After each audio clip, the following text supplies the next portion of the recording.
ভগবান যাকে মারবে তাকে আর কেউ বাঁচাতে পারবে না।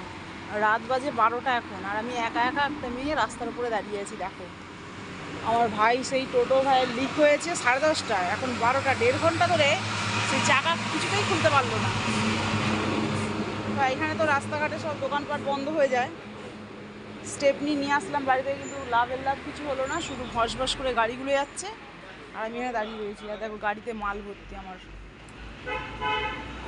আমি তো এই গাড়ি নিয়ে ঠেলে ঠেলে যেতেও পারবো না, টোটোটা তাই এখন 12টা বাজে, যেহেতু এই সামনে একটা দোকানের কাছে রাখতে গেল, যদি রাখার সুবিধা পায় ভালো, নাহলে এখান থেকে বাড়ি পর্যন্ত সেই যাবে ঠেলতে ঠেলতে, তারপর আবার হেঁটে হেঁটে আসবে, নাহলে ওর নিজের একটা ভটভটি গাড়ি আছে, সেটা নিয়েও আসতে পারে।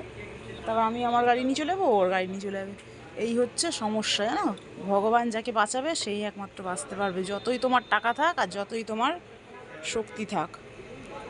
এই হচ্ছে কথা। কী আর করা যাবে বন্ধুরা, ঠিক আছে,